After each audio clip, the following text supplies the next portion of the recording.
Hello and welcome back to Hope with Tanya on this Friday, February 23rd, 2014. Today it's going to be short and sweet. Yes, short and sweet. So I'm going to open up quickly with this scripture that reads, "Eat honey, my son, for it is good, and the honeycomb is sweet to your palate. Realize that wisdom is the same for you. If you find it, you will have a future and your hope will never fade." That's Proverbs 24:13 through 14. So, yes, I'm going to tackle that sweet hope today. Honey, that honey, which is sweet to the palate, as the scripture says, "Eat honey, my son, for it is good." And we know that honey is a natural supplement that is good for us. And so honey provides sweetness to our palate. It is healthy for the body. It's much more healthier than sugar, right? Yes, while sugar tastes good to the tongue, it looks white and pure. So everything that tastes good looks good. It's white and it's pure. Doesn't look like any kind of impurities are in it. It's not always good for us because we know that sugar has many side effects, right? That can lead to unwanted and some life-threatening consequences such as diabetes, extreme weight gain. So those are the things that sugar versus honey is not good for us. Though to the visual eye, sugar looks more pleasant. It looks pure and it's white. It really does look more pleasant than honey if you really look at it, compare it side by side. Okay, it may taste or look good. Talking about this sugar, it may taste or it may look good, but it's definitely not good for you long term, and too much, it definitely is not good for you. There are much healthier choices besides taking in and consuming sugar into our body. So again, honey provides that sweetness, although it may not provide that immediate gratification to our taste buds like sugar does. Something about that sugar when you put it in your mouth or when you drink that drink. I'm going to use me. When I drink that Pepsi, not a diet Pepsi, but a Pepsi, it's sweet to me. It just like hit the spot for me if I'm craving sugar. And so because I've taken in so much and consumed it on a regular basis, now my body craves it, right? So I had to learn to wean myself off of that so that my body does not crave it. Now, I'm not saying I don't drink soda anymore, that Pepsi anymore. I do, but I definitely don't drink it and depend on it like I used to because I consume too much on a regular basis. So therefore, my body started to crave that unhealthy sugar, that unhealthy supplement. But again, honey provides sweetness, although it does not have an immediate gratification to our taste buds like the sugar. Honey may not be appealing to the eye or your patience.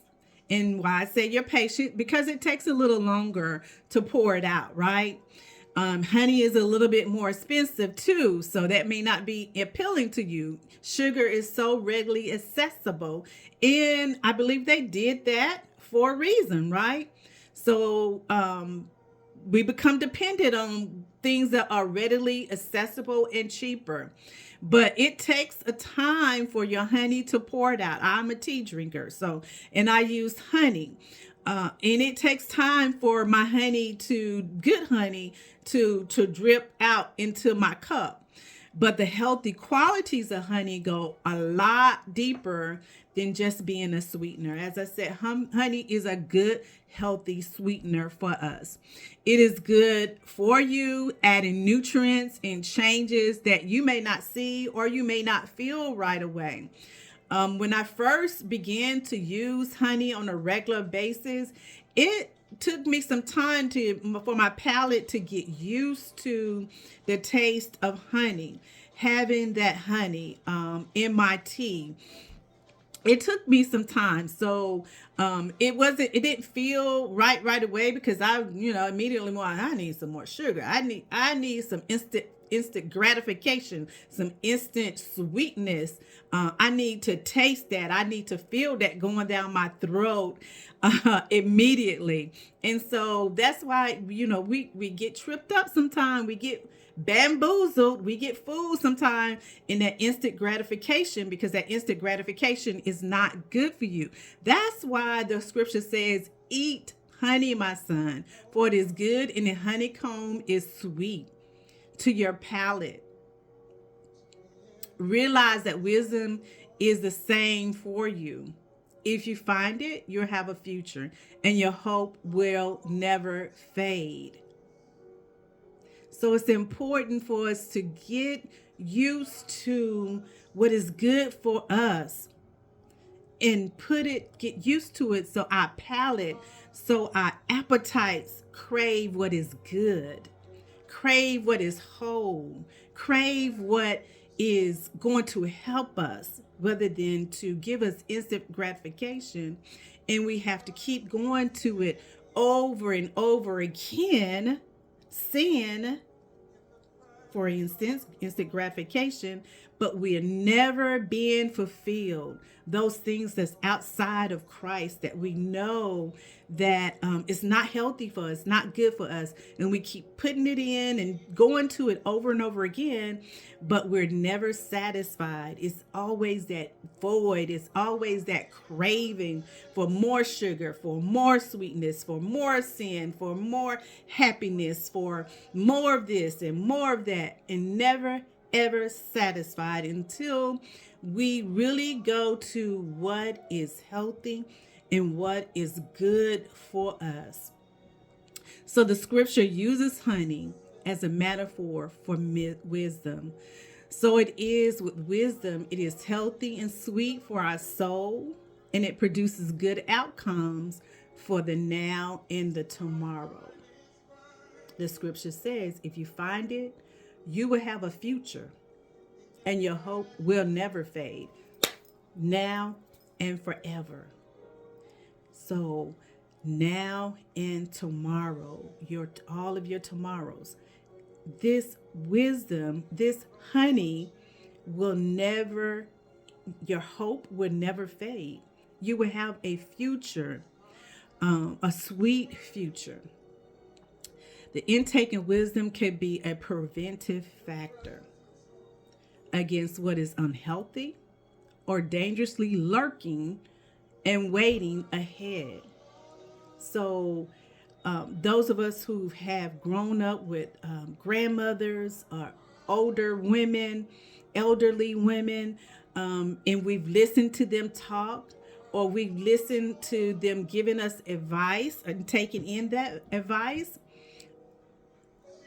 because that advice is good, because it helps us to prevent us from falling into things or from making mistakes that person has already made, or that person has lived long enough to see that, sweetie, that's not going to work, because I'm going to tell you how this is going to end. You're not any different. It didn't work for 1,000 other women, and it's not going to work for one of you. So here's what I'm advising you to do. Because if not, you're going to find yourself in a pit. You're going to find yourself in more trouble than you bargained for. So wisdom and hope are needed companions. They work together. Wisdom and hope. The scripture says that honey is likened unto hope. Unto wisdom, right? And with wisdom, we build hope. Hope to have a future, looking forward to a future, looking forward to joyous and unified Tomorrow's wisdom and hope are needed companions that provide a bright future, and they are endless, never cut short, or will never fade.